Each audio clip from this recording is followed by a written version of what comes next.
And this comes from Mike Rogers, Zohran Mamdani, the new leader of the Democrat Party. But his communist agenda isn't isolated to New York City. Let's take a Democrats watch. made it official.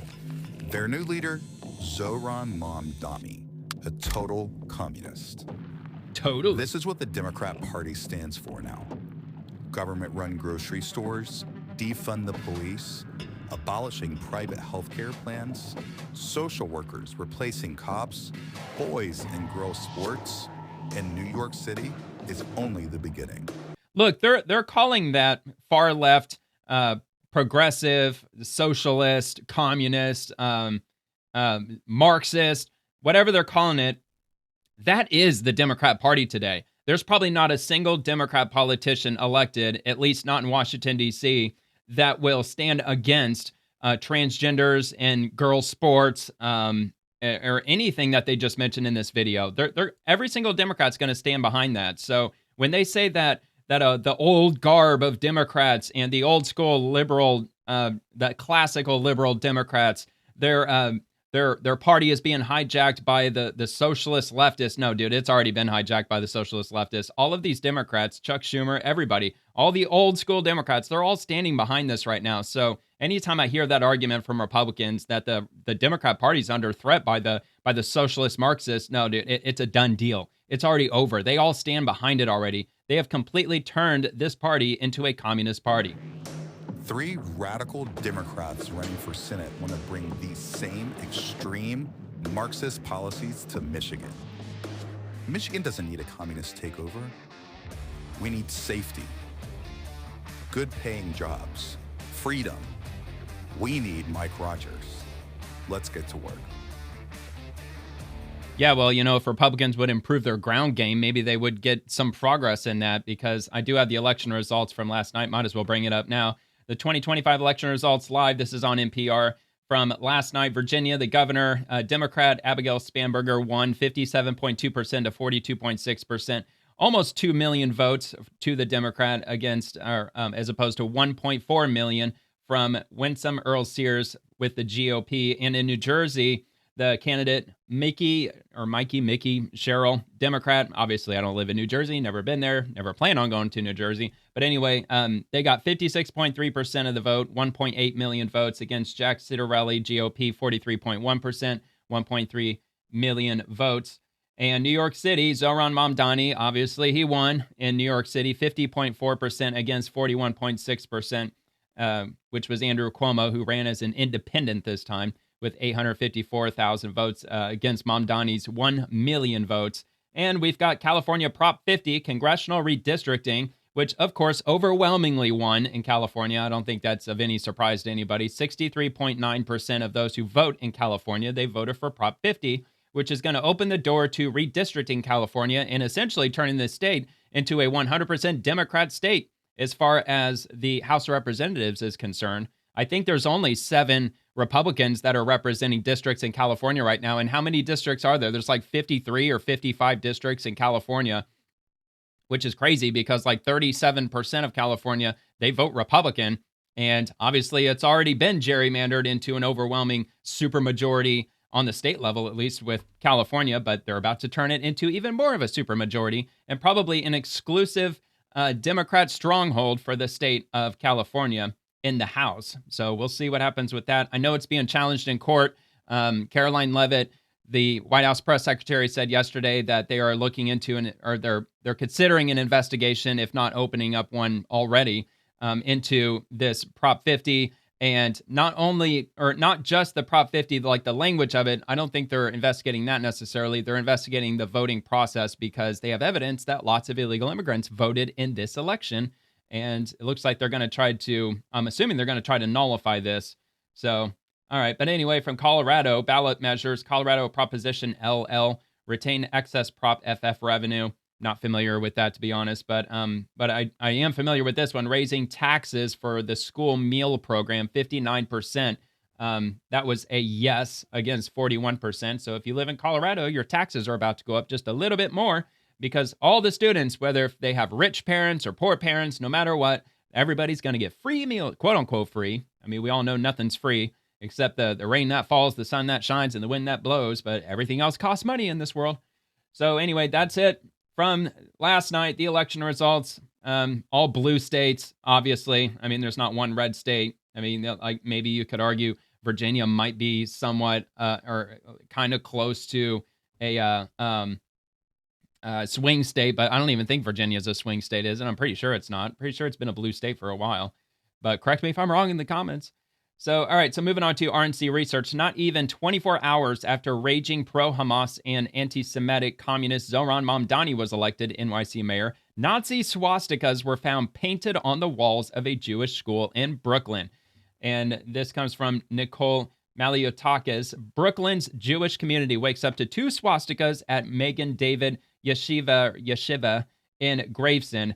While NYPD hate crimes investigates, the mayor-elect must unequivocally condemn this hateful graffiti. Time to represent and protect all New Yorkers. I doubt he's probably going to say anything at all with regard to that, but maybe I'm wrong. Maybe he'll condemn it. I somehow doubt it, though. And this is from JD Vance. I think it's idiotic to overreact to a couple of elections in blue states, but a few thoughts. Scott Pressler and TPUSA and a bunch of others have been working hard to register voters. I said it in 2022, and I've said it repeatedly since. Our coalition is lower propensity, and that means we have to do better at turning out voters than we have in the past. Yeah, like Republicans, they just don't have a good ground game against Democrats. They just really don't. And number 2, we need to focus on the home front. The president has done a lot that has already paid off in lower interest rates and lower inflation, but we inherited a disaster from Joe Biden, and Rome wasn't built in a day. We're going to keep on working to make a decent life affordable in this country, and that's the metric by which we'll ultimately be judged in 2026 and beyond. The number 3, the infighting is stupid. I care about my fellow citizens, particularly young Americans, being able to afford a decent life.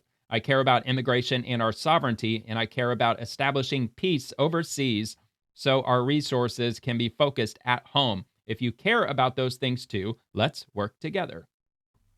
And no word on the filibuster from JD Vance. So I know Trump, he's been megaphoning that over the last week or so about ending the filibuster, but you know, I guess it doesn't directly have anything to do with the election last night. So I guess that's probably not the right time and place for JD Vance to comment on that.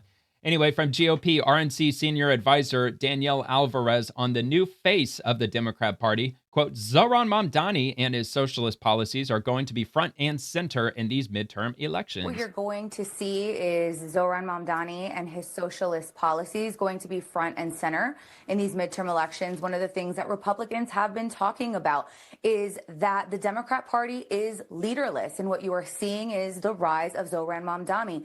Hakeem Jeffries and others have endorsed, of course, kind of giving Mamdani a sideways hug because they are all fighting again for that leadership slot.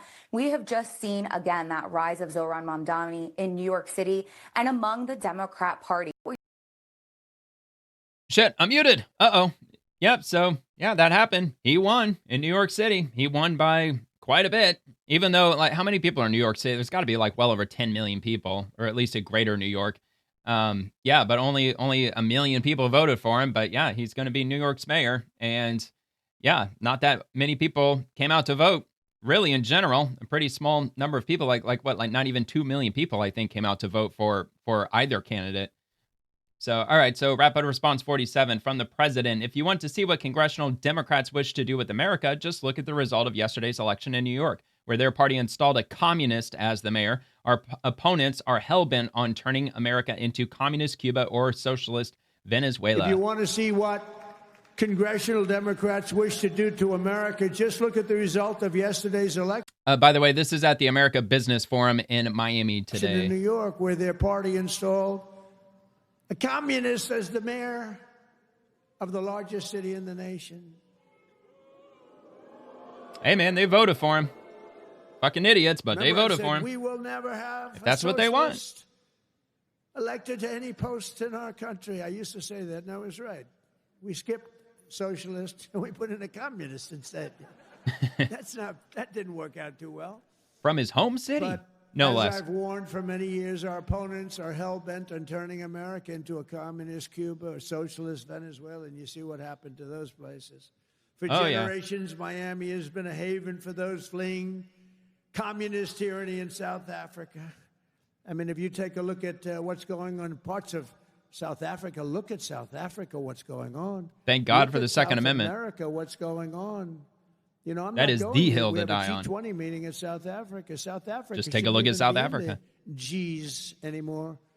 Because what's happened there is bad. I'm not going. I told him I'm not going. I'm not going to Shit, I represent wouldn't our go country either. there. It shouldn't be there.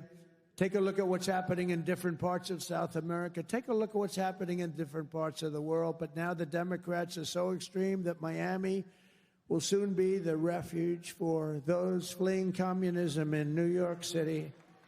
Probably. They flee. Where do you live? New York City, but I'm trying to leave because I don't want to live in a communist regime. Well, I know that some business leaders, some scholars, like economy scholars, they claim that the future of Miami is going to be a large financial hub or financial center in the U.S. So that could potentially be the case, maybe. Yeah, I know a lot of big companies they've relocated to Miami. Extremely expensive to live in Miami, and if that's the case, if you're going to get a bunch of people from New York City moving to Miami, relocating, yeah, it's only going to get way more expensive, and there's not a whole lot of room to build in Miami. I mean, it's pretty much all built out unless they start, I guess, terraforming the Everglades more, which I think they've probably done to some extent, but I'm pretty sure that there's a Native American reservation. What is it, like Big Cypress? No, that's a preserve. So maybe it is the Big Cypress Preserve that borders most of Miami, but I don't know, whatever. Anyway, if you enjoyed the video, I hope you take a quick second to give it a like and subscribe to the channel. And check out The Swamp, which drops Monday through Friday at 11 p.m. Eastern, covering the daily happenings inside the federal machine. Thank you very much for watching.